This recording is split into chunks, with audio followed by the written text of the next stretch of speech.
बाद दो क्वेश्चन किए थे, एक एग्जांपल जो मैंने खुद करवाई थी और एक CI1 था जो आपको मैंने असाइन भी किया और मेजोरिटी निकल लिया था, वो भी डिस्कस किया हमने कल।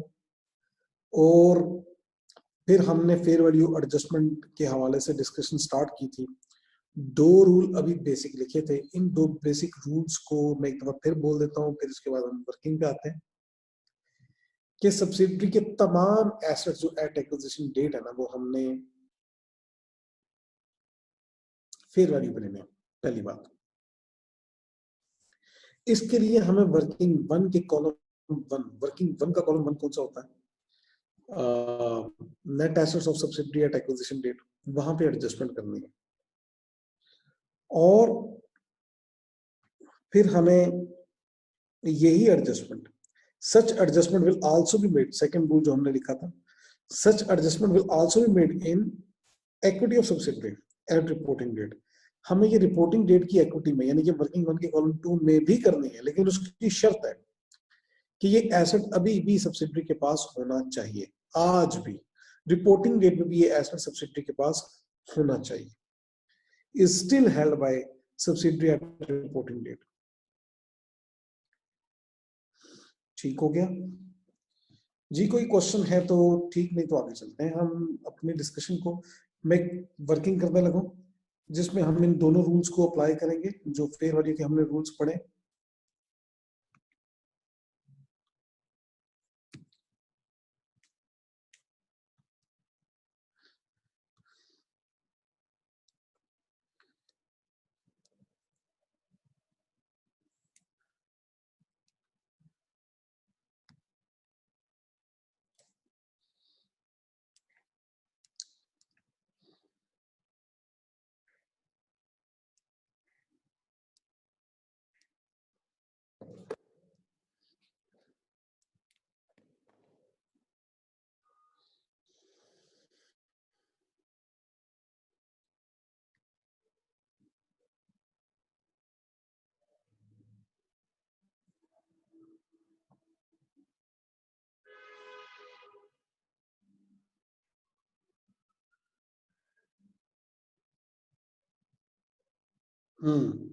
अब्बास भाई, मैं उसका जवाब दूंगा जब मैं अभी एक स्टेटमेंट लिखूंगा क्वेश्चन के अंदर, तो उसका मैं जवाब दूंगा। चलें, अगर इन एडवांस अभी चाहिए तो ये है कि वहां पे ये एज्यूम्ड था कि fair value is equal to book value. ठीक है, हमने पहले पहले बेसिक एग्जांपल्स में फेयर वैल्यू को इसलिए डिस्कस नहीं किया कि हम एज्यूम कर रहे थे कि fair value is equal to book value. ठीक है, तो आज मैं जब ये स्टेटमेंट लिखूंगा मैं इसके ऊपर दोबारा बात करूंगा। अच्छा, अब्बास भाई का एक और क्वेश्चन है कि सर CI1 में अपनी बुक वैल्यू, अच्छा लिख दिया सर, CI1 का क्वेश्चन आपने book value, okay, same question आपने दो दफा लिखा है, ठीक है। तो अब्बास भाई इसका जवाब आप, मैंने दिया भी है, लेकिन दोबारा मैं जब स्टेटमेंट लिखूंगा तो मिल जाएगा।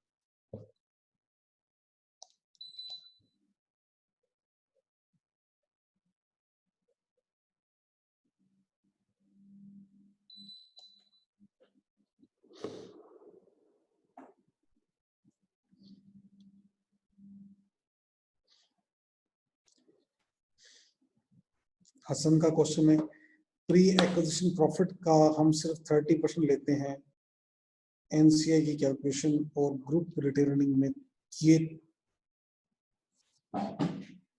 आता नहीं है,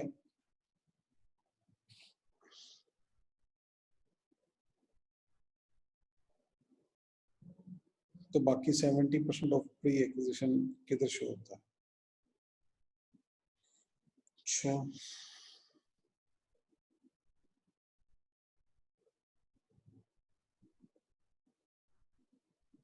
हसन, प्री एक्विजिशन, देखिए एक बात को समझें, मैं आपको ना देसी तरीके से बात को समझाता हूँ। मैं आपके बिजनेस का आज पार्टनर बनता हूँ, मैं आज आपको कहता हूं कि आज के बाद जो कमाएंगे ना उसमें मेरा हिस्सा है, ये बात तो लॉजिकल है। लेकिन क्या ये मेरा कहना कि आज से पहले भी जो कमाया उसमें भी मुझे हिस्सा दें, ये तो नहीं हो सकता। मैं पार्टनर आज बनूं, ठीक है। तो अब इस बात को इस एंगल से सोचें, मैं आज सब्सिडी एक्वायर कर रहा हूं, आज के बाद जो प्रॉफिट है ना उसमें मेरा हिस्सा होगा, लेकिन आज से पहले जो प्रॉफिट है वो बिजनेस का पार्ट बन चुके हैं और उस बिजनेस को मैं अक्वायर कर रहा हूं। वो मेरे प्रॉफिट नहीं है, उनको तो मैं अक्वायर कर रहा हूं। तो आप अगर याद करें, गौर करें वर्किंग के ऊपर, तो वर्किंग नंबर 2 में हम करते क्या है? वर्किंग नंबर 2 में हम इन्वेस्टमेंट में से माइनस करते हैं net assets of subsidiary at acquisition date. हम सब्सिडरी के नेट एसेट्स देते हैं एट एक्विजिशन, तो उसमें 70% ऑलरेडी मौजूद होता है। ठीक हो गया? तो प्री एक्विजिशन प्रॉफिट तो उसका पार्ट बने होते हैं। उम्मीद करता हूं आपको हसन क्वेश्चन का जवाब मिल गया होगा, समझ आ गई होगी।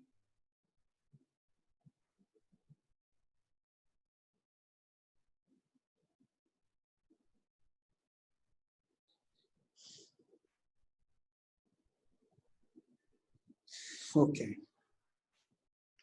रमीज दुरानी साहब, ठीक है, ओके जी, ठीक है।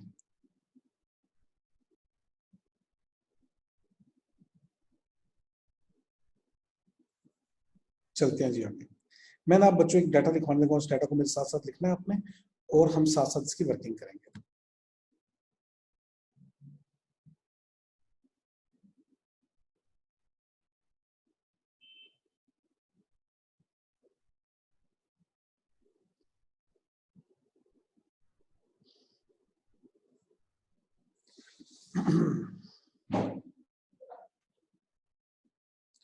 फॉर एग्जाम्पल, मैं ना एक कंप्लीट बैलेंस शीट तो नहीं, एक छोटा सा उसका एक्सट्रैक्ट लेने लगा। एक कंपनी का नाम है पी लिमिटेड यानी कि पेरेंट, और दूसरी का नाम है एस लिमिटेड यानी कि सब्सिडरी। इन दोनों की इक्विटी में बनाने लगा हूं, और मुझे वैसे इक्विटी चाहिए मेनली सिर्फ सब्सिडरी की। तो लेट्स से 100 शेयर प्रीमियम है, कोई भी figure 50, all figures are in million. तो 100 मिलियन, 50 मिलियन, और रिटेन अर्निंग आज है 40 मिलियन। ये बात है 31 दिसंबर 2018 की। तो क्वेश्चन के अंदर एडिशनल इंफॉर्मेशन मैं ऐड करने लगा हूं। एडिशनल इन्फो में मैं ऐड करने लगा हूं पहली इंफॉर्मेशन, पी लिमिटेड अक्वायर्ड 70, चले आज इसको चेंज करता हूं 80% कर देता हूं, 80% shares of S limited at 1 January 2017। आज से 2 साल पहले सब्सिडी को अक्वायर किया, पी ने एस को अक्वायर किया 2 साल पहले, और उस वक्त when retain earning of S were like 22 million या 25 मिलियन कर देते हैं। ठीक है, इस इंफॉर्मेशन को पढ़ते हुए आप वर्किंग वन कैसे करेंगे? ठीक है, हरी अप वर्किंग वन करें। अपने नोट्स के ऊपर मैं भी करूंगा, लेकिन मैं 1 मिनट का गैप लेके करूंगा, ताकि मैं चाहता हूं कि आप करें और बाद में आप मेरी वर्किंग के साथ कंपेयर करें। तो मैं आपको इन्वॉल्व करना चाह रहा हूं, मैं ये चाहता हूं कि आप ये वर्किंग करें, इस इंफॉर्मेशन को पढ़ के वर्किंग नंबर 1 करें, शुरू हो जाए। मैं भी करूंगा अभी साथ साथ।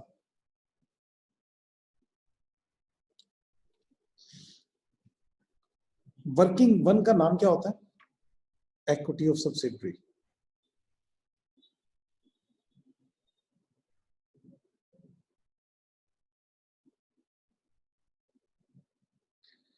Equity of subsidiary.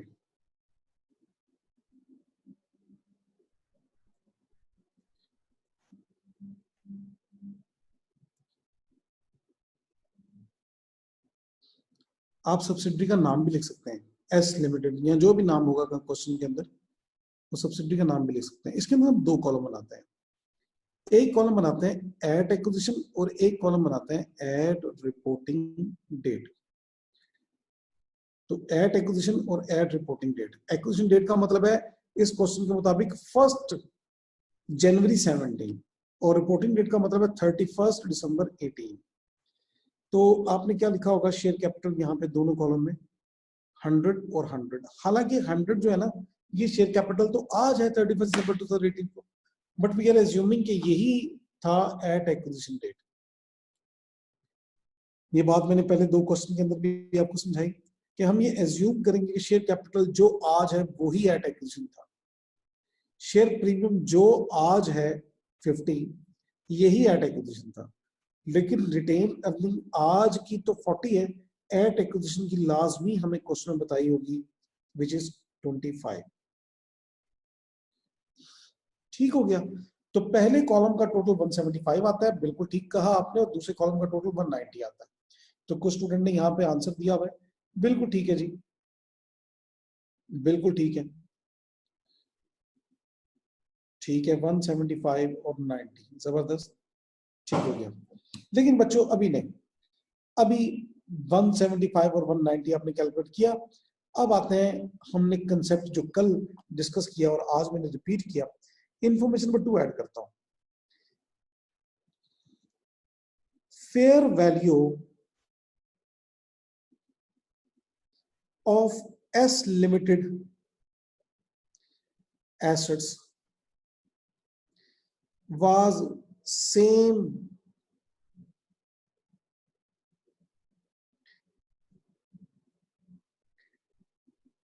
as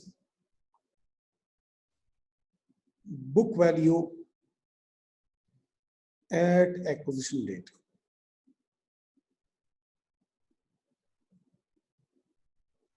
ले बच्चों, अब्बास भाई खास तौर पे आपसे मुखातिब होके आपने क्वेश्चन पूछा था कि आपने CI1 के अंदर और पिछली एग्जाम्पल के अंदर फेयर वैल्यू को कंसिडर क्यों नहीं किया था, आपने बुक वैल्यू को कंसिडर किया था, तो क्यों किया था? तो ले जनाब, अगर मैं ये इंफॉर्मेशन नंबर 2 जब ऐड कर रहा हूँ क्वेश्चन के अंदर, अब ये मैं खुद कह रहा हूँ क्वेश्चन के अंदर कि फेयर वैल्यू और बुक वैल्यू सेम है, तो इसका मतलब है मैंने जो बुक वैल्यू लिए हैं फेयर वैल्यू भी यही है। तो CI1 के अंदर ये वर्डिंग मौजूद नहीं थी, वो मैंने जो इससे पहले एग्जांपल करवाई थी उसके अंदर भी ये वर्डिंग मौजूद नहीं थी। जब क्वेश्चन साइलेंट होगा, क्वेश्चन मैं एग्जाम पॉइंट से बात कर रहा हूँ, क्वेश्चन जब साइलेंट होगा, ऐसी इंफॉर्मेशन मौजूद नहीं होगी, तो यही एज्यूम्ड होगा कि fair value is equal to book value. ठीक है अब्बास भाई, अब आपके क्वेश्चन का आंसर मिल गया आपको?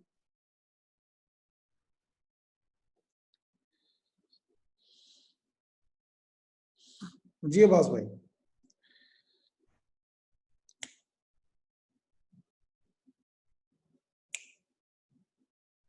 ओके,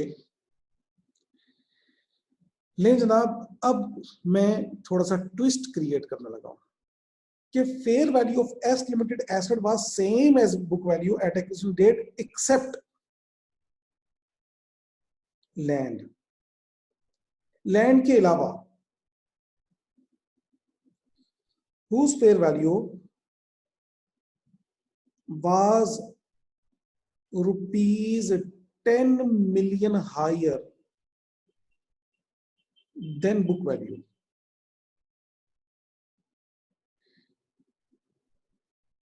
बुक वैल्यू भी कह सकते हैं, कैरिंग अमाउंट भी कह सकते हैं, चले मैं यहां अलग से लिख देता हूं, कैरिंग अमाउंट भी कह सकते हैं, कैरिंग अमाउंट। अब देखें, अगर मैं अब इस वर्डिंग को देखूं ना, तो वर्किंग वन का जो जो टोटल आपने कैलकुलेट किया था ना अभी थोड़ी देर पहले 175, वो गलत हो गया, वो गलत हो गया। जी राफे साहब, मैं दोबारा एज्यूम करता हूं, क्वेश्चन साइलेंट हो फेयर वैल्यू के हवाले से, फेयर वैल्यू की इंफॉर्मेशन ना दे रहा हो, तो हमें एज्यूम करेंगे कि बुक वैल्यू ही फेयर वैल्यू है, यानी कि हमें फेयर वैल्यू एडजस्टमेंट करने की जरूरत नहीं होगी, जिस तरह हमने CI1 के अंदर फेयर वैल्यू को कंसिडर ही नहीं किया था। क्यों नहीं किया था? क्योंकि क्वेश्चन के अंदर फेयर वैल्यू की इंफॉर्मेशन ही मौजूद नहीं थी, तो हमने एज्यूम किया था कि fair value is equal to book value. ठीक है राफे साहब?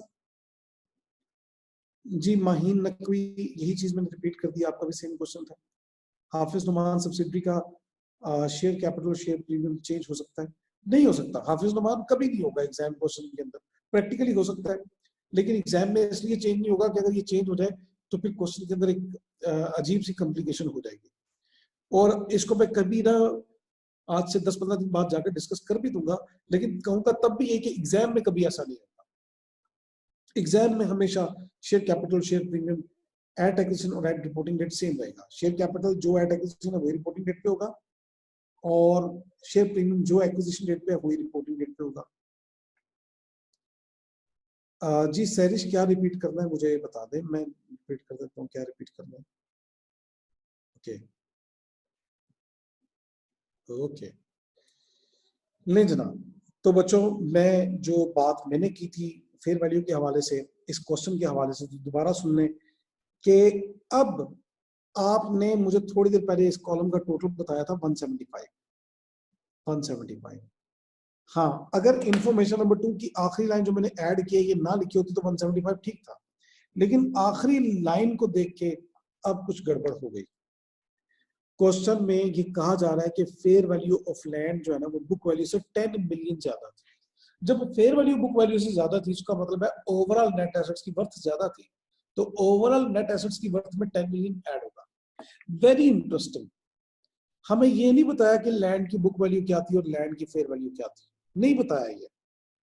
मतलब हो सकता है लैंड की बुक वैल्यू 35 हो, फेयर वैल्यू 45 हो, या बुक वैल्यू 45 हो, फेयर वैल्यू 55 हो, लेकिन ये बात तय है कि फेयर वैल्यू बुक वैल्यू से 10 मिलियन ज्यादा है। फेयर वैल्यू क्या ये नहीं बताया, बुक वैल्यू क्या ये भी नहीं बताया, बस ये बता दिया कि fair value is higher than book value, और वो भी कितनी, 10 मिलियन। तो इस 10 मिलियन को सिंपली मैं कॉलम 1 में ऐड करूंगा, इसको नाम दूंगा फेयर वैल्यू एडजस्टमेंट। तो अब्बास साहब भी और बाकी स्टूडेंट भी, क्योंकि अब्बास का मैं नाम इसलिए ले रहा हूं कि उसने शुरू में क्वेश्चन पूछा था, तो अब ये देख लें कि फेयर वैल्यू एडजस्टमेंट हम किस तरह से कर रहे हैं। हम सब्सिडरी के एसेट्स की बुक वैल्यू नहीं ले रहे। अब मैंने जब 10 फेयर वैल्यू एडजस्ट कर दी, तो it means I am taking subsidiaries assets at fair value. तो अब टोटल 175 नहीं होगा, टोटल चेंज हो जाएगा, 185 हो जाएगा।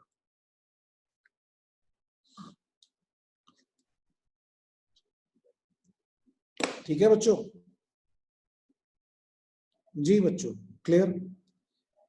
Let me show you here वो रूल जो कल हमने लिखा था। देखिए क्या यही वर्डिंग थी, all assets of subsidiary at acquisition date will be taken at fair value. Such adjustment will be made. कहां पे एडजस्टमेंट होगी? इन कॉलम 1 ऑफ वर्किंग 1। वर्किंग 1 के कॉलम 1 में एडजस्टमेंट हमने की।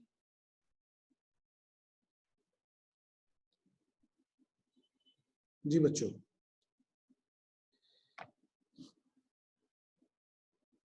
हाँ, शेख अब्दुल राफिज साहब कहते हैं कि एसेट्स की वैल्यू की एडजस्टमेंट आप कर रहे हैं इक्विटी में, ये क्या लॉजिक है?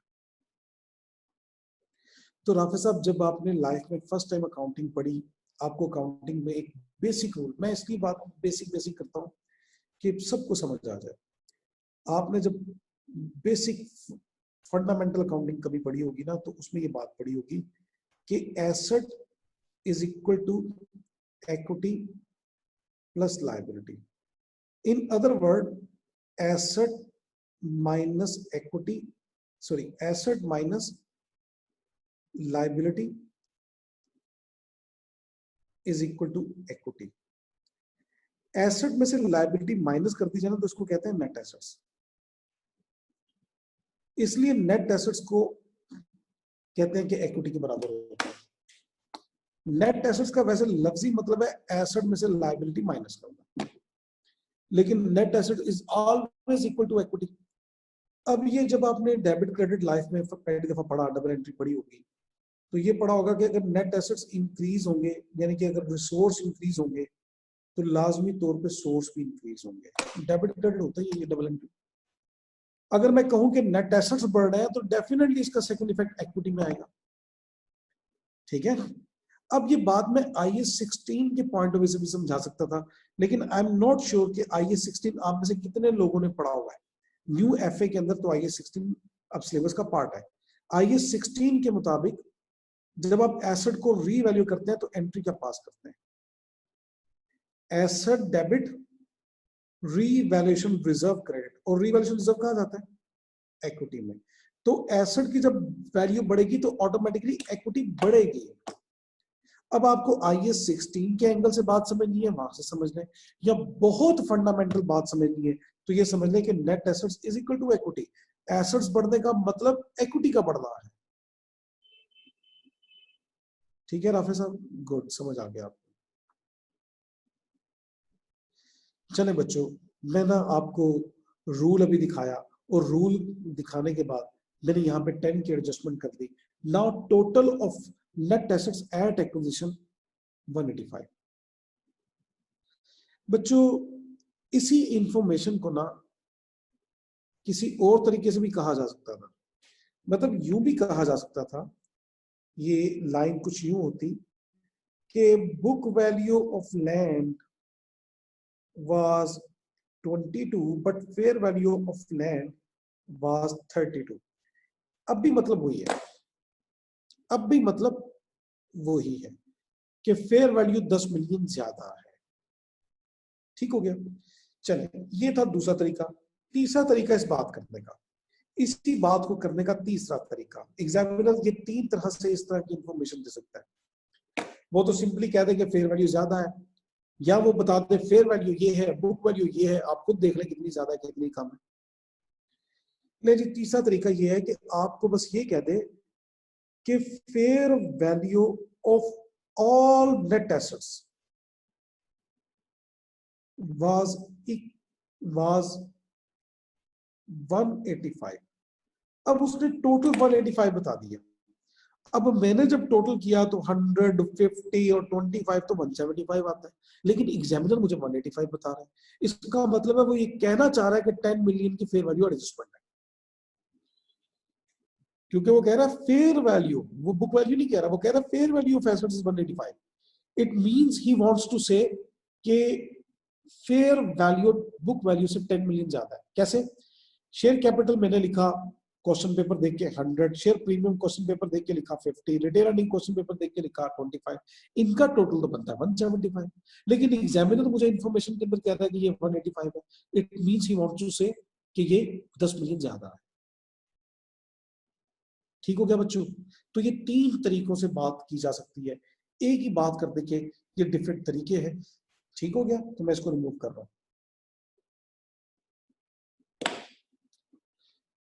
जी रमीज, मैं अभी इसके ऊपर आऊंगा कि फेयर वैल्यू अगर कम हो तो माइनस करते हैं। बात तो बड़ी लॉजिकल है, लेकिन अभी इसको डिस्कस करते हैं स्टेप बाय स्टेप। ले बच्चों, now I show you here वो जो सेकंड रूल मैंने कल लिखा था, वो रूल क्या था? Such adjustment will also be made in equity of subsidiary at reporting date. यानी कि वर्किंग वन के कॉलम 2 में भी यही एडजस्टमेंट करेंगे, लेकिन शर्त क्या है? If such asset is still held by subsidiary. तो अब जरा वर्किंग पे दोबारा आ जाए। क्वेश्चन में कहीं बताया गया कि ये एसेट हमारे पास अब है या नहीं है? ये एसेट, ये लैंड सब्सिडरी के पास अब है या नहीं है? जी बच्चों बताएं, क्या क्वेश्चन के अंदर ये बताया गया कि ये लैंड आज सब्सिडरी के पास मौजूद है कि नहीं है? नहीं बताया गया। तो बच्चों आपको क्या लगता है, आपको क्या लगता है ये लैंड सब्सिडरी के पास अब भी होगी? क्वेश्चन तो साइलेंट है। जी अहमद हसन को लगता है कि ये लैंड अभी भी होगी, क्योंकि लैंड एक नॉन करंट एसेट है। ये रोज रोज खरीदे बेचे नहीं जाते नॉन करंट एसेट्स। तो हम नॉन करंट एसेट्स के बारे में हम ये एज्यूम करेंगे कि ये एसेट लॉन्ग रन में चल रहे हैं, ये पहले भी थी आज भी होगी। बिल्कुल नुमान साहब की बात बिल्कुल ठीक है, हाफिज नुमान साहब की। अगर लैंड आज ना होती तो क्वेश्चन में बताता। तो क्वेश्चन के साइलेंट होने का मतलब है we will assume that this land still exists. ये लैंड अभी भी है, और अगर ये लैंड अभी भी है तो फिर ये एडजस्टमेंट आज के कॉलम में, आज mean reporting date, reporting date के कॉलम में भी 10 ऐड होना चाहिए। सेम 10 वही जो कॉलम 1 में ऐड हुआ वही कॉलम 2 में ऐड होगा। ठीक हो गया?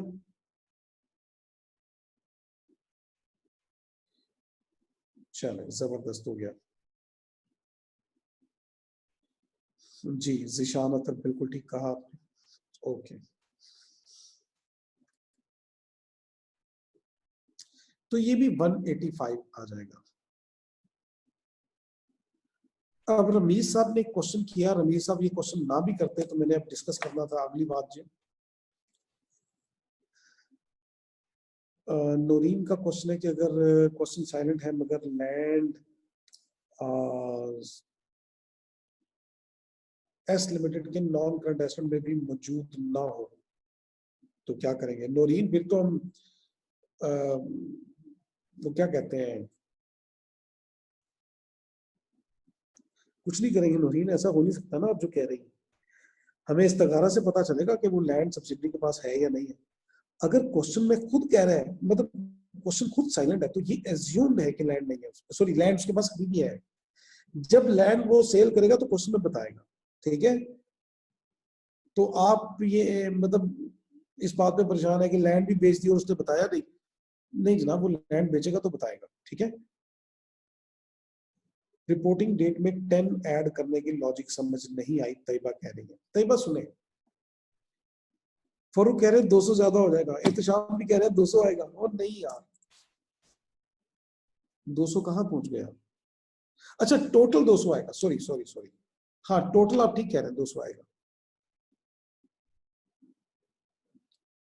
टोटल 200 आएगा। और तैयबा का क्वेश्चन है कि 10 रिपोर्टिंग डेट में ऐड क्यों किया, समझ नहीं आई। तैयबा लैंड आज भी सब्सिडी के पास मौजूद है, और अगर इसकी 10 की फेयर वैल्यू उस वक्त इंक्रीज हुई थी तो हम ये एज्यूम कर रहे हैं कि 10 की फेयर वैल्यू आज भी ज्यादा है, क्योंकि सब्सिडी ने इस एसेट को रीवैल्यू नहीं किया हुआ। अब मैं IAS 16 का रेफरेंस देने लगा हूं उन लोगों से माजरत के साथ जिन्होंने IAS 16 नहीं पढ़ा हुआ FA के अंदर, क्योंकि बच्चों मैंने आपको पहले जब सिलेबस का इंट्रोडक्शन दिया था मैंने ये कहा था कि AFSCR जो हम सिलेबस पढ़ रहे हैं इसमें ये एज्यूम्ड है कि आपको FA का सिलेबस आता है। FA के सिलेबस में IAS 16 है। अब IAS 16 की एक बात करने लगा हूं, लेकिन बेसिक बात है, अगर किसी ने नहीं भी पढ़ा तो उसको समझ आनी चाहिए थोड़ी बहुत।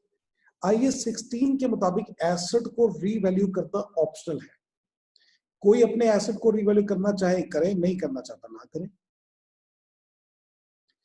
लेकिन IFRS 3 हमसे पेरेंट से रिक्वायर कर रहा है कि आप जब सब्सिडी को एक्वायर करेंगे उसके एसेट हमेशा फेयर वैल्यू पे लेने। अब ऑप्शनल नहीं, अब मैंडेटरी है कि एसेट को आपने रीवैल्यू करना है।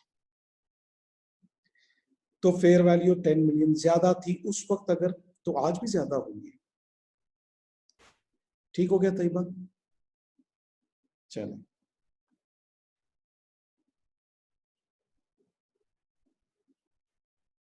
जी मैंने 200 लिख दिया, ठीक है ठीक है, थैंक यू 200 का जवाब बता रहे हैं जी खिजर, मैंने वो ठीक कर दिया, ठीक है जी। अब आगे चलते हैं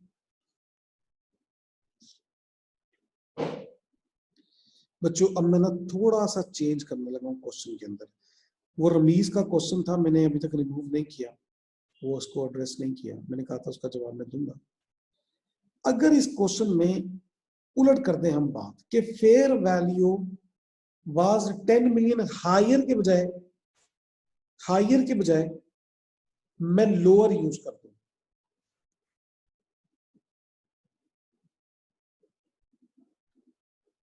तो फिर जहां ऐड किया ना हमने 10 मिलियन दोनों कॉलम में, तो माइनस कर देंगे।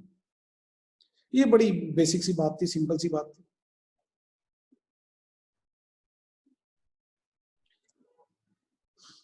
ओके तैयबा, आपके क्वेश्चन का आंसर देते हुए एक कंसेप्ट को जहन नशीन कर ले पूरी क्लास।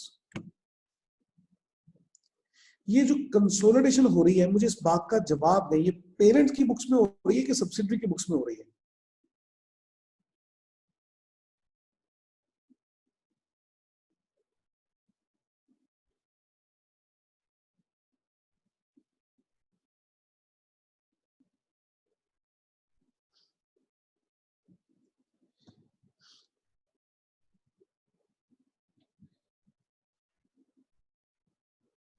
पेरेंट की बुक्स में हो रही है ओ यार, शहनाज सुमरो ये सब्सिडरी की बुक्स में नहीं हो रही, ये किसकी बुक्स में हो रही है?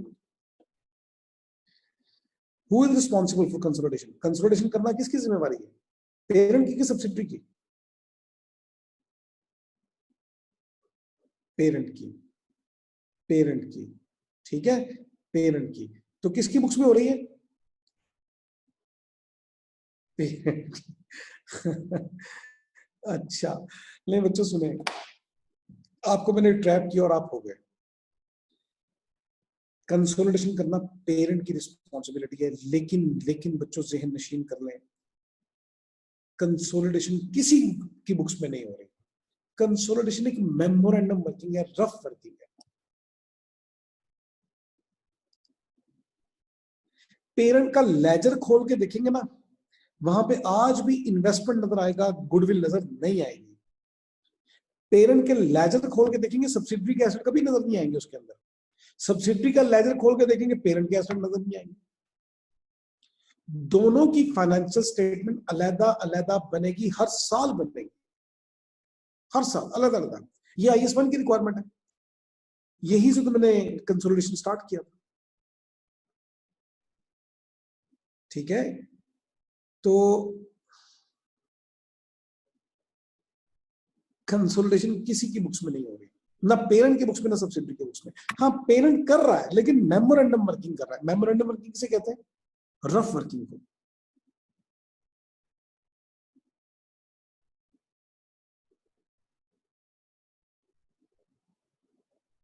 शहनाज ने कहा वो तो जी सब्सिडरी के एसेट्स हैं। मैंने अब फिर क्वेश्चन का जवाब देने, क्या सब्सिडरी का लेजर खोलूंगा वहां पे पेरेंट के एसेट नजर आएंगे? नहीं आएंगे ना। सब्सिडरी के लेजर में सब्सिडरी के एसेट है, पेरेंट के लेजर में पेरेंट के एसेट्स हैं। हाँ, साल के एंड पे इनको कंसोलिडेट किया जाता है, एड अप किया जाता है, और जब साल के एंड पे इनको एड अप किया जाएगा तो एक रफ वर्किंग हो रही है। मेमोरेंडम वर्किंग का मतलब रफ वर्किंग हो रही है। ठीक हो गया। तो असल में ये बात चली थी तैयबा के क्वेश्चन के ऊपर। तैयबा ने कहा था जब पिछले साल ऐड कर लिया था तो इस साल क्यों ऐड कर रहे हैं, जब एड एक्विजिशन ऐड कर लिया था तो अब क्यों ऐड कर रहा है, तो डबल हो गया। नहीं हुआ डबल, पहले भी रफ वर्किंग में ही ऐड किया था, अब भी रफ वर्किंग में ही ऐड कर रहे हैं। क्या ये एसेट, सब्सिडरी के एसेट फेयर वैल्यू पे पेरेंट ने अपनी बुक्स में रिकॉर्ड कर लिए? नहीं, अपनी बुक्स में तो रिकॉर्ड नहीं किए, पेरेंट की बुक्स में तो नहीं आ रहे भी एसेट।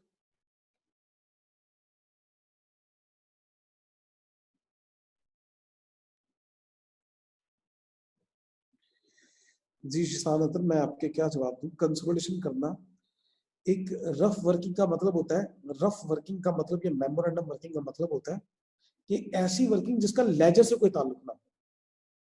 मेमोरेंडम वर्किंग का मतलब जिसका लेजर से कोई ताल्लुक ना हो, आपके डबल एंट्री काउंटिंग सिस्टम से उसका कोई ताल्लुक ना हो। जिस तरह BRS बनती है, बैंक रिकंसिलिएशन स्टेटमेंट, ये एक मेमोरेंडम वर्किंग होती है, ये डबल एंट्री काउंटिंग सिस्टम का पार्ट नहीं होती। इसका हमारे लेजर से कोई ताल्लुक नहीं होता। आप कभी अपने लेजर में अनप्रेजेंटेड चेक, अनकलेक्टेड चेक तो नहीं लिखते, ये तो BRS में लिखा जाता है, और BRS मेमोरेंडम वर्किंग होती है। आप कई ऐसे काम मेमोरेंडम वर्किंग में करते हैं जो आपके लेजर में रिकॉर्ड नहीं हो रहे होते, लेकिन आप कर रहे होते हैं।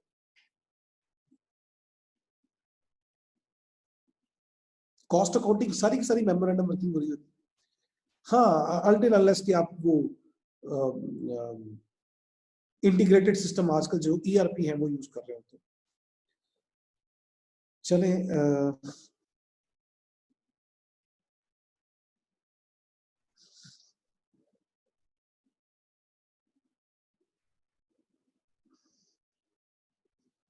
जी खिजर, मैं आपके क्वेश्चन का जवाब देता हूँ। लैंड की डेप्रिसिएशन करना चाहते हैं आप, तो मैं क्या कहूँ आपको।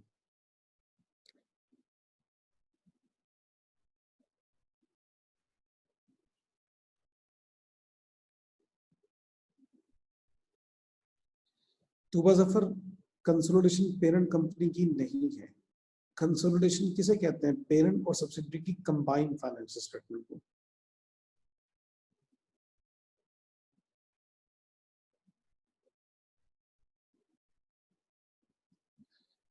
ओके,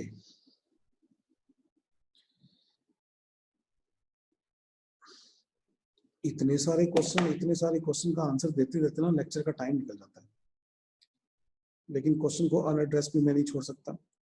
अच्छा बच्चों, मैं बात कर रहा था कि अगर फेयर वैल्यू बुक वैल्यू से लोअर होगी तो ये दोनों कॉलम में माइनस होगा।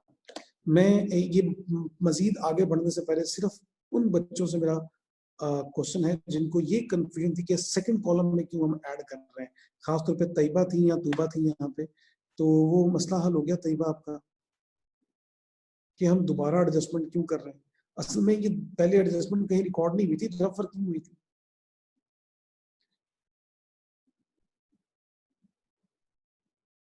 जी इब्राहिम, आप बेफिक्र हो जाए, मैं आपका क्वेश्चन यहाँ पे डिस्कस कर रहा हूँ, मैं इसका जवाब दूंगा आपको, मिल जाएगा आपको जवाब, ऑटोमेटिकली मिल जाएगा, ना भी कुछ तो मिल जाता।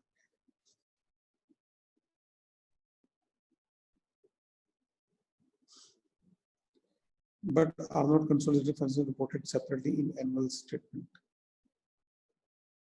पता नहीं तो आप क्या कहना चाह रही है, मुझे आपका क्वेश्चन समझ नहीं आ रहा। ओके, तैयबा को क्लियर हो गया। ले जनाब, तो मैंने कहा कि अगर ये बुक वैल्यू फेयर वैल्यू ज्यादा है तो 10 ऐड किया, अगर फेयर वैल्यू कम होती तो हम 10 माइनस करते दोनों कॉलम में से। ठीक है, तो बस मैंने ये समझाने के लिए कर दिया, अदरवाइज मैं अब इसको दोबारा रिमूव कर रहा हूँ। मैं उसी ओरिजिनल डाटा पे आ रहा हूँ कि फेयर वैल्यू ज्यादा है बुक वैल्यू से। ले जनाब, फेयर वैल्यू अगर लो होती तो उसका जवाब मैंने बता दिया कि क्या होता, फिर माइनस करते हैं सिंपली। ले जनाब, अब एक थोड़ा सा और ट्विस्ट क्रिएट करने लगा हूं। वो ट्विस्ट ये है कि अगर ये लैंड ना होती, कोई मशीन होती तो क्या होता, तो क्या होता। लैंड और अदर देन लैंड एसेट में एक फर्क है, डेप्रिसिएशन का।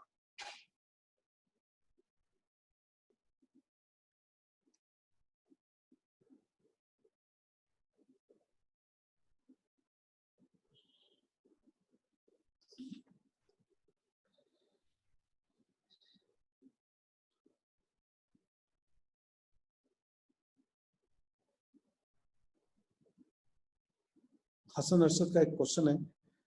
हसन अरशद, आप 2 मिनट बाद अपने क्वेश्चन को दोबारा पूछेगा। मैंने जो चीज पूछी है उसका मुझे जवाब दें। डेप्रिसिएशन माइनस करते हैं ये चीज। अब मैं पहले रूल लिखवाऊंगा फिर क्वेश्चन पे आऊंगा। तो रूल लिखते हैं, रूल के पेजेस पे आ जाएंगे। आपने लिखा कि such adjustment will also be made at reporting date if such assets is still held by subsidiary at reporting date.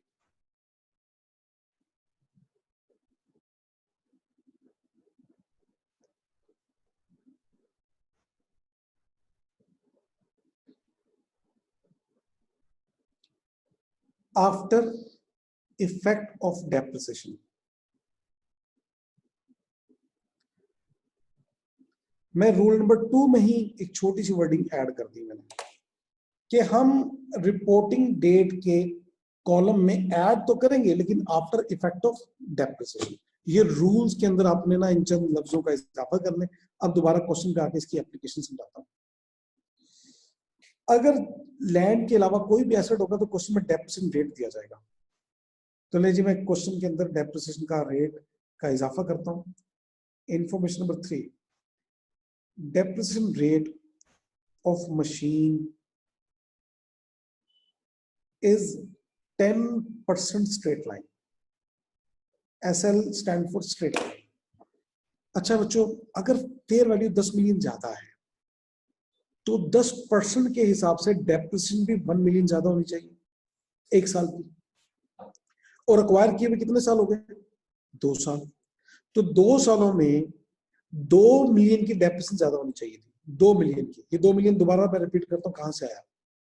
10 million की फेयर वैल्यू ज्यादा है, मतलब मैं अपनी तरफ से कोई भी फिगर एज्यूम कर लेता हूँ कि एसेट की बुक वैल्यू 18 थी, फेयर वैल्यू 28 थी।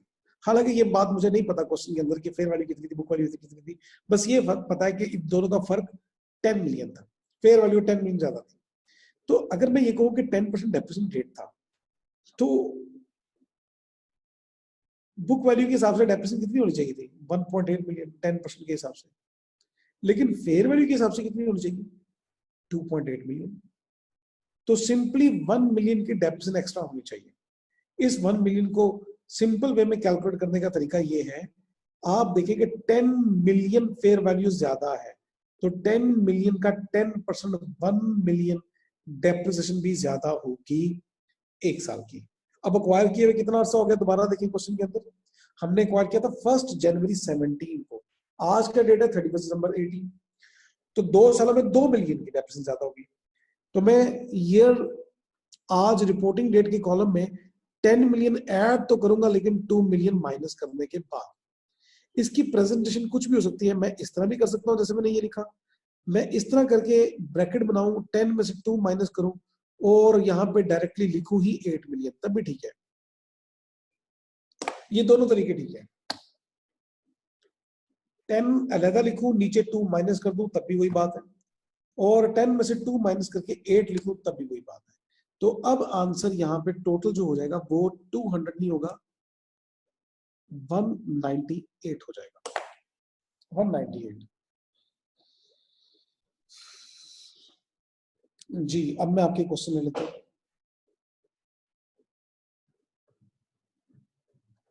जी अब्बास भाई वही किया हमने, डेप्रिसिएशन माइनस कर दी। डेप्रिसिएशन माइनस करके अगर हायर प्राइस ऐड तो add and lower to minus, पता नहीं यार, ट्रांसलेट इट इनटू इंग्लिश, मुझे नहीं समझ आ रही आपकी बात, रमीज दुरानी की।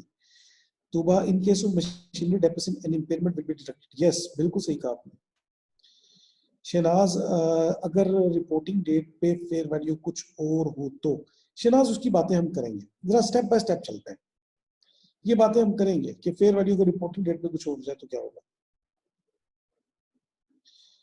2 मिलियन क्यों लेस किया? मैम मेरा दिल कर रहा था शायद सर सुनने, क्यों माइनस किया 1 मिलियन की एक्स्ट्रा डेप्रिसिएशन। असल में सब्सिडरी ने एसेट अभी भी कम अमाउंट पे लिखा हुआ है, फेयर वैल्यू उसकी ज्यादा है, कैरिंग अमाउंट कम है। तो सब्सिडरी ने जब कम लिखा हुआ है, फेयर वैल्यू ज्यादा है, तो इसका मतलब है सब्सिडरी ने डेप्रिसिएशन भी कम की हुई है, और डेप्रिसिएशन फेयर वैल्यू के हिसाब से ज्यादा होनी चाहिए थी। जब फेयर वैल्यू 10 मिलियन ज्यादा है तो डेप्रिसिएशन भी 1 मिलियन ज्यादा होनी चाहिए पर एनम, एक साल की। तो 2 सालों की 2 मिलियन।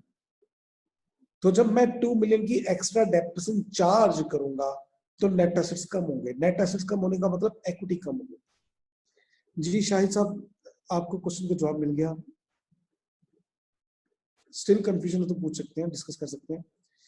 नूरीन का क्वेश्चन, इज इट पॉसिबल कि fair value at acquisition date जो है वही रिपोर्टिंग पे मजीद हायर या लोअर हो जाए? जी नूरीन, अभी एक मैंने एक स्टूडेंट का पहले भी कहा, मैं इसको करूंगा बात को, लेकिन आज नहीं, शायद 1-2 लेक्चर के बाद, अभी हो सकता है नेक्स्ट लेक्चर में इंशाल्लाह, तो अभी नहीं। अच्छा, दानिया का है कि जी ये तो लैंड है, ये डेप्रिसिएशन को accept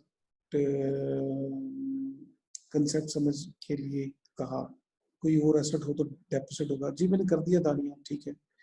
Saqib, calculation of depreciation 1 million, why we subtract 2। 2 साल हो गए ना साकिब साहब, हमें ना सब्सिडी को एक्वायर किए 2 साल हो गए। 2017 पूरा गुजर गया, 2018 पूरा गुजर गया, 2 साल। 17 के शुरू में खरीदी थी, तो 2 सालों में 2 मिलियन की एक्स्ट्रा डेप्रिसिएशन है। और बैलेंस शीट में हमेशा एक्यूमुलेटेड डेप्रिसिएशन का इफेक्ट आता है, टोटल डेप्रिसिएशन का। फॉर द ईयर का इफेक्ट नहीं आता, टोटल डेप्रिसिएशन आज तक जो आती है, एक्यूमुलेटेड जिसको कहते हैं, एक्यूमुलेटेड डेप्रिसिएशन का इफेक्ट आता है। ठीक है साकिब साहब, ओके। रिटेन अर्निंग कैलकुलेट में आना चाहिए। अच्छा हसन अरशद, जहां मर्जी लिखे, रिटेन अर्निंग में लिखे, रिटेन अर्निंग के अलावा लिखे, लेकिन ओवरऑल इक्विटी चेंज होने वाली है, ठीक है। तो प्रेजेंटेशन के हवाले से आप उसको ये कहना चाहते हैं ना, अगर के 40 में से 40 में ऐड कर दें या 40 में से माइनस कर दें, कोई वो एक ही बात है। अल्टीमेटली जब मैं वर्किंग वन के कॉलम 2 का टोटल करूंगा तो इफेक्ट 198 ही आना है, ठीक है। हसन अरशद, मैंने आपके क्वेश्चन का आंसर दे दिया। साकिब, ठीक हो गया। XYZ हैं, प्लीज अपने प्रॉपर नेम के साथ क्लास अटेंड किया करें ताकि आपको मुखातिब करने में आसानी हो। मैं पढ़ रही थी कहीं पर 4 पॉइंट्स लिखे, very to parent it's not required to parent prepare consolidated financial.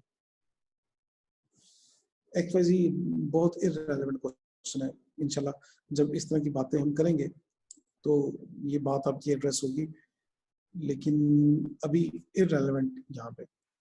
Lenovo का क्वेश्चन है कि जी fair value adjustment will be recorded in the books of subsidiary 2। नहीं, यही तो मसला है लिनोवो, यही तो बात मैंने की थी कि जो फेयर वैल्यू एडजस्टमेंट है सब्सिडरी की बुक्स में रिकॉर्ड नहीं हुई। ठीक है, अगर रिकॉर्ड हुई होती तो फिर हम रिपोर्टिंग डेट पे कोई एडजस्टमेंट ना करते। Hasan Arshad fair value adjustment में इंक्रीज है तो मेंटेन होना चाहिए, कंसोलिडेटेड 2 ईयर के बाद बना रहे। नहीं यार हसन अरशद, मैं ये बात बार बार कर चुका हूँ, ये मेमोरेंडम वर्किंग है। वो पिछले साल मैंने कोई एंट्री थोड़ी पास कर दी थी अपनी बुक्स में। सब्सिडरी के बुक्स, सब्सिडरी के एसेट क्या पेरेंट की बुक्स में आ रहे हैं? नहीं आ रहे हसन साहब। जब नहीं आ रहे तो इसका मतलब है मैंने कहीं एंट्री पास भी नहीं की थी। ये तो एक मेमोरेंडम वर्किंग है। ठीक है हसन अरशद।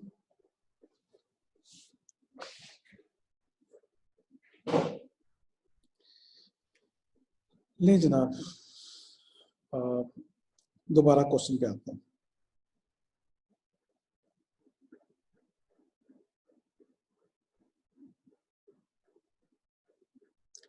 मैंने मल्टीपल बातें कर दी, डेप्रेशन की बात भी कर दी, फेयर वैल्यू बुक वैल्यू से ज्यादा हो वो बात भी कर दी, फेयर वैल्यू बुक वैल्यू से कम हो वो भी बात कर दी, डेप्रेशन हो तो भी क्या होगा तो भी डिस्कस कर लिया, डेप्रेशन ना हो वो भी डिस्कस कर दिया।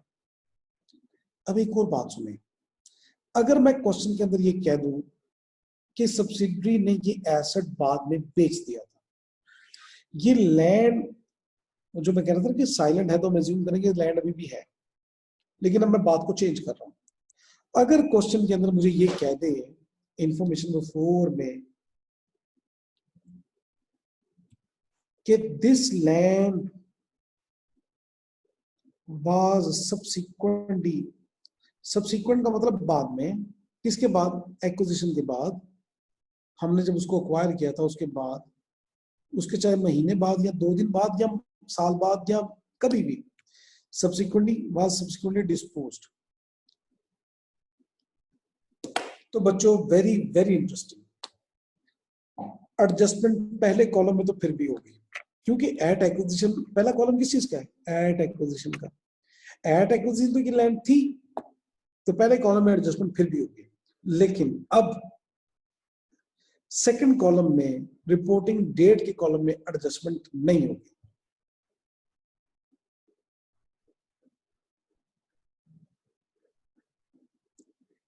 ठीक है, सेकंड कॉलम में एडजस्टमेंट नहीं होगी, नहीं होगी। फरहाद आपकी दिली तमन्ना पूरी हुई, अब सेकंड कॉलम में एडजस्टमेंट नहीं होगी। अरे यार फरहाद, ये बात नहीं हो रही कि कैश इंक्रीज होगा कि नहीं। कैश इंक्रीज होना हो मुझे से कंसर्न नहीं है, मुझे से कंसर्न है कि अब वो लैंड ही नहीं रही, ना रहा बांस, तो बांसुरी कैसे बजेगी? मतलब वो लैंड ही नहीं रही, तो मुझे फेयर वैल्यू एडजस्टमेंट करने की क्या जरूरत है वर्किंग मनी कॉलम 2 में? बात को बड़े आसान आसान रखा करें। आज रिपोर्टिंग डेट में वो लैंड एग्जिस्ट नहीं करती, तो रिपोर्टिंग डेट की कॉलम में एडजस्टमेंट क्यों करूं? नहीं करूंगा मैं। ठीक है फरहाद।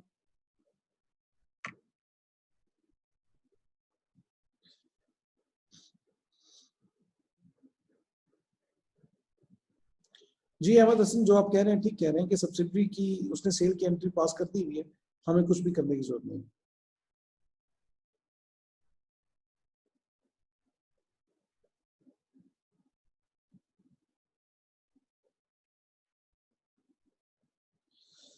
रमीज दुरानी, फिर ये जो है ना, आप बहुत आगे निकल जाते हैं। जो बात जितनी की जा रही होती है ना उस पर आप उसी को समझें।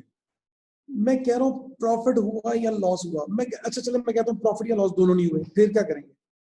सब्सिडी ने जितने की लैंड थी उतने की बेच दी, ना प्रॉफिट हुआ ना लॉस हुआ। अब आपकी बात गलत साबित हो जाएगी रमीज दुरानी साहब। क्या अब मैं वर्किंग वन के कॉलम 2 में एडजस्टमेंट करूंगा? सेल के ऊपर सब्सिडी ने सेल की, ना प्रॉफिट हुआ ना लॉस हुआ, तो क्या अब एडजस्टमेंट होगी वर्किंग वन के कॉलम 2 में? नहीं होगी। तो वर्किंग वन की कॉलम 2 में एडजस्टमेंट करने या ना करने का फैसला इस बात पे डिपेंडेंट है कि क्या वो लैंड है। ये बात पे डिपेंडेंट नहीं है कि प्रॉफिट हो गया या लॉस हो गया, नहीं, प्रॉफिट लॉस की तो बात ही नहीं हो रही। सिर्फ इस बात पे डिपेंडेंट है कि जी अगर वो लैंड है सब्सिडी के पास तो वर्किंग वन की कॉलम 2 में एडजस्टमेंट हो जाएगी। लेकिन अगर वो लैंड या मशीनरी अब सब्सिडी के पास नहीं है तो वर्किंग वन की कॉलम 2 में एडजस्टमेंट नहीं होगी। जुनेद साहब, कोई एडजस्टमेंट नहीं होगी वर्किंग वन की कॉलम 2 में। अगर उसने वो एसेट बेच दिया, मैं लैंड के बजाय मशीनरी कर देता हूँ, क्योंकि अगर वो हमने मशीन का कहा था, तो जो भी एसेट है दिस मशीन, तो मैं सिंपली आपको बता रहा हूं कि यहां पे क्या आएगा, यहां पे आएगा नथिंग, जीरो, कुछ भी नहीं, क्योंकि मशीनरी एक्विजिशन डेट पे तो थी, आज नहीं है सब्सिडी के पास।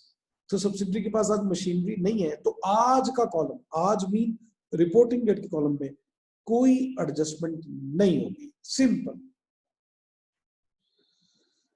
लैंड डिस्पोज करने के बाद सेकंड इफेक्ट भी तो आएगा कुछ नहीं, पता है फरहाद आप नहीं समझ रहे। सब्सिडी ने लैंड डिस्पोज की होगी तो सब्सिडी ने अपनी बुक्स में उसकी एंट्री पास कर दी होगी, मुझे इससे कोई कंसर्न नहीं है।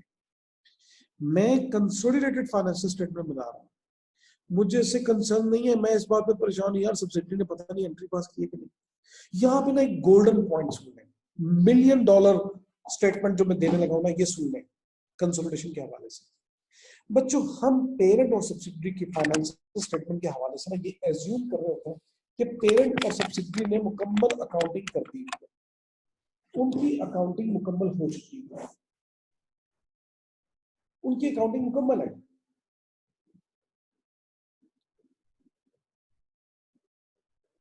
उनकी फाइनेंशियल स्टेटमेंट बिल्कुल एक्यूरेट बन चुकी है।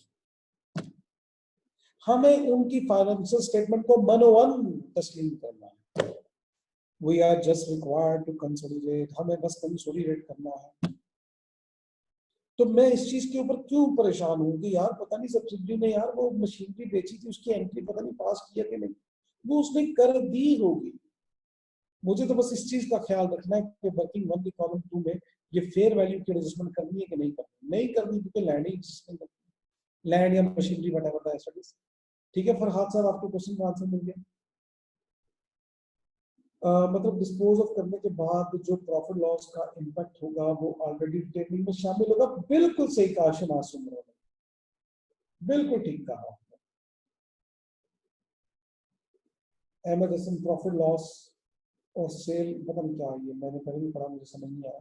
राव साहब का क्वेश्चन है सर कंसोलिडेटेड एसएफपी में आफ्टर रिवैल्यूएशन के बाद फेयर वैल्यू पर रिकॉर्ड होंगे कि बुक वैल्यू पर रिकॉर्ड होंगे, और अगर रिवैल्यूएशन का इम्पैक्ट कौन कौन से हेड ऑफ अकाउंट्स पर आता है, नेमली बता दें प्लीज। बस के दुश्वार है हर काम का आसान करना। अच्छा,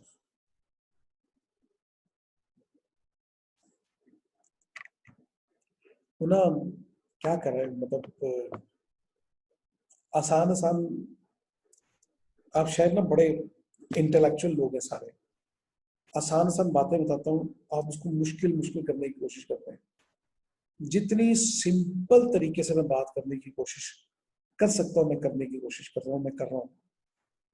आप ना बातों को बड़ा कॉम्प्लिकेट करते हैं और कंफ्यूज हो जाते हैं।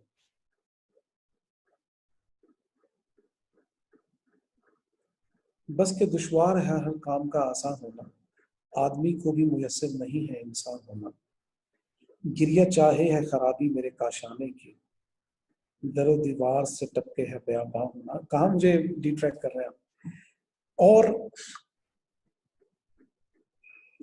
सुने राव साहब, आपके क्वेश्चन के ऊपर मैं इसलिए हिल गया, आपको एक रूल लिखवाया कि पेरेंट पे लाजिम है सब्सिडरी के एसेट को रिवैल्यू करें। मैंने कल एक एग्जांपल दी थी, मैंने कहा था आप गाड़ी लेने जा रहे हैं। बच्चों ये दोबारा कान खोल कर ये एग्जांपल सुन लें सब। आप एक गाड़ी लेने जा रहे हैं, जब आप एक गाड़ी मार्केट से यूज्ड कार लेने जा रहे हैं, उसकी बुक वैल्यू देखेंगे कि उसकी फेयर वैल्यू।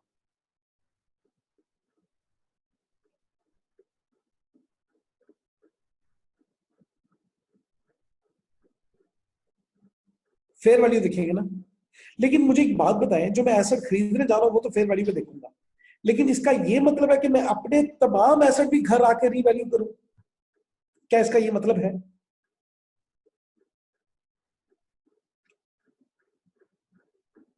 क्या इसका ये मतलब है कि मैं घर आके अपने अपने तमाम एसेट को फेयर वैल्यू करूं, रीवैल्यू करूं, क्योंकि मैंने एक गाड़ी खरीदी और फेयर वैल्यू कंसिडर करके खरीदी?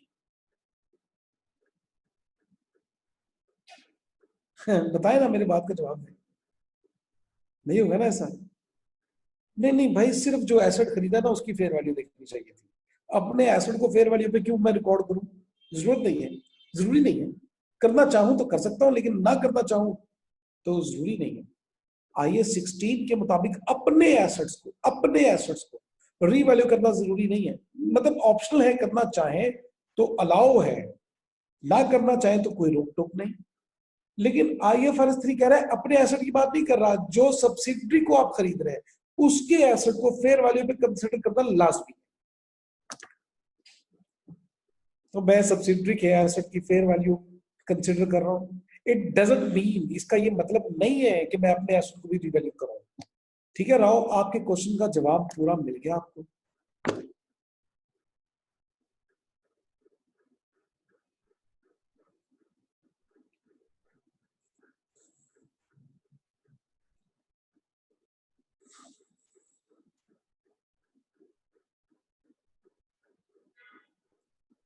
अरे वाह, राव साहब को समझ आ गई। हाँ हाँ, जबरदस्त जबरदस्त। ले जनाब, मैं दोबारा 8 मिलियन लिख रहा हूं। हम इसी डाटा को कंटिन्यू करते हैं। मैंने एग्जाम्पल जरूर समझा दी कि अगर ये सब्सिडरी के पास एसेट ना होता तो एडजस्टमेंट ना होती, लेकिन इस इंफॉर्मेशन को मैं दोबारा रिमूव करने लगा। अब मैं जाके आपको दोबारा रूल की वर्डिंग दिखाऊं तो रूल में ये बात इनडायरेक्टली हिडन थी, ये छुपी भी थी। देखें, such adjustment will also be made in equity of subsidiary at reporting date working 1 के कॉलम 2 में ये एडजस्टमेंट करेंगे। शर्त क्या है? If such asset is still held bye subsidiary, अगर ये एसेट अभी भी सब्सिडियरी के पास है। अगर ये एसेट, इसका मतलब क्या है, इसको इसको उलट करते हैं, इसका मतलब क्या बनेगा? अगर ये सब्सिडियरी के पास ये एसेट अब मौजूद नहीं है तो वर्किंग 1 के कॉलम 2 में एडजस्टमेंट नहीं होगी।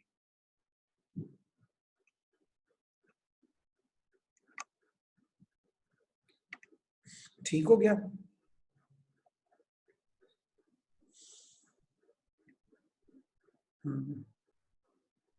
चलो जी, माशाल्लाह समझ आनी शुरू हो गई बच्चों। ले बच्चों, आपकी ना सिर्फ एक छोटी सी होम असाइनमेंट है, छोटी सी होम असाइनमेंट। लेक्चर टाइम बड़ा लिमिटेड होता है और आपके क्वेश्चन बहुत ज़्यादा हैं। क्वेश्चन के आंसर देने देने में ना हमारा टाइम बहुत सारा इसमें लग जाता है। फिजिकल क्लासेस हो ना तो उसमें अ, इतने क्वेश्चन अराइज नहीं होते और उनको एड्रेस करना भी थोड़ा आसान होता है। यहाँ पे चैट पढ़ने पढ़ने में टाइम लग जाता है। अनम इरफान का क्वेश्चन है कि जो आपने पहले बात की मशीन की डेप्रिसिएशन की, अगर फेयर वैल्यू लोअर हो बुक वैल्यू से और डेप्रिसिएशन की ट्रीटमेंट क्या होगी? जी अनम, आपका अच्छा क्वेश्चन है, मैं रिपीट कर देता हूँ। तो हमने पहले कॉलम में से क्या माइनस करना है? 10। अनम इरफान, पहले कॉलम में से क्या माइनस करना है? 10। तो दूसरे कॉलम में से 8 माइनस करेंगे। क्यों? अब बिल्कुल उलट सोचिए कि पहले हम कह रहे थे, इस सिनेरियो में हम कह रहे हैं कि सब्सिडी ने डेप्रिसिएशन कम चार्ज की हुई है तो ज्यादा चार्ज करें। तब हम कह रहे होते कि सब्सिडी ने डेप्रिसिएशन ज्यादा चार्ज की हुई है इसलिए डेप्रिसिएशन रिवर्स करें। तो बात बड़ी सादा सादा सी है। फेयर वैल्यू ज्यादा है तो 10 और 8 ऐड कर रहे हैं, फेयर वैल्यू कम होती तो 10 और 8 माइनस करते हैं, यानी कि डेप्रिसिएशन इफेक्ट उसमें भी आता है। Anam, miss Anam Irfan, is it clear?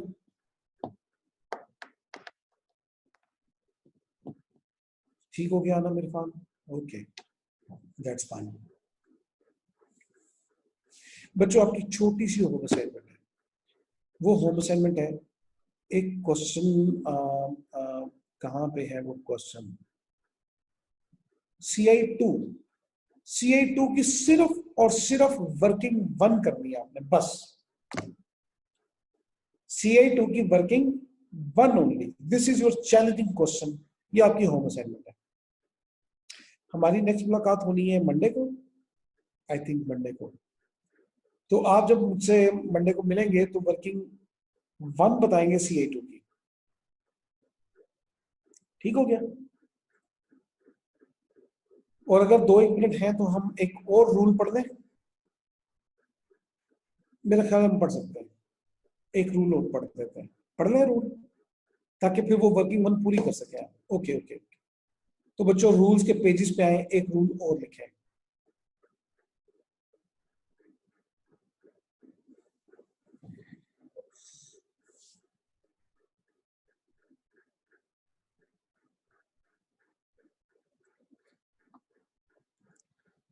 और रूल बड़ा सिंपल है, मैं लिखूंगा, लिखते ही समझ आ जाएगा आपको। एक दो बच्चों ने क्वेश्चन पूछा था, मैंने कहा था इसका जवाब मैं बाद में दूंगा, तो वो बात अब होने लगी है। इफ subsidiaries assets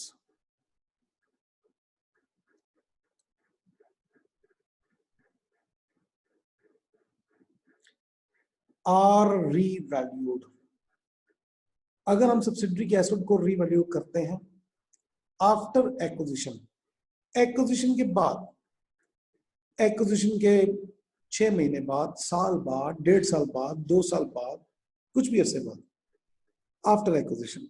तो मेरा आपसे एक बड़ा मासूमाना क्वेश्चन है, क्या वर्किंग वन के कॉलम वन में कोई एडजस्टमेंट होनी चाहिए? एट एक्विजिशन का कॉलम होता वो तो वर्किंग वन के कॉलम में कोई एडजस्टमेंट होनी चाहिए? नहीं होनी चाहिए ना, नो एडजस्टमेंट, कोई एडजस्टमेंट नहीं होनी चाहिए। क्यों नहीं होनी चाहिए? क्योंकि ये एट एक्विजिशन का कॉलम होता है ना पहला पहला, तो सारी एडजस्टमेंट अब किस में होगी? सिर्फ और सिर्फ कॉलम 2 में। चूंकि ये रिवैल्यूएशन कब हुई? एक्विजिशन के बाद, तो फेयर वैल्यू की जो भी एडजस्टमेंट होगी वो कब होगी? आफ्टर एक्विजिशन, यानी कि रिपोर्टिंग डेट वाले कॉलम में। If subsidiaries assets are revalued after acquisition,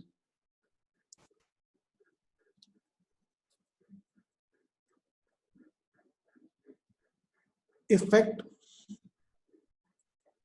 of revaluation and depreciation will be taken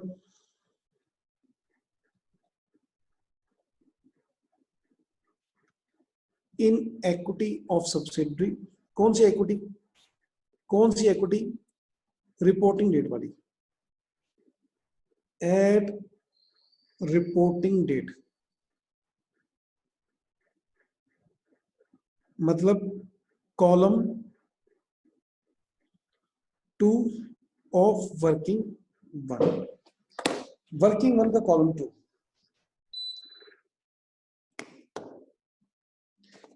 working one का कॉलम 2 ओनली। अब कॉलम 1 में एडजस्टमेंट नहीं होगी।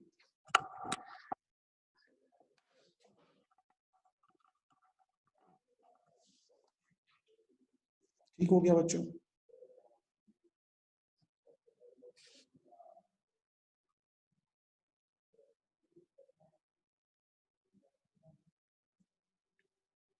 ठीक है बच्चों, ये रूल क्लियर हो गया। यानी कि फिर हम कॉलम 2 में एडजस्टमेंट तो करेंगे फेयर वैल्यू की भी और एक्स्ट्रा डेप्रिसिएशन भी, लेकिन कॉलम 1 में कोई एडजस्टमेंट नहीं करेंगे। जी बच्चों क्लियर है? अगर ये क्लियर है तो मैं यहीं पे रुक रहा हूं, और हम अब जब मिलेंगे तो आप CI2 की वर्किंग 1 करके आएंगे।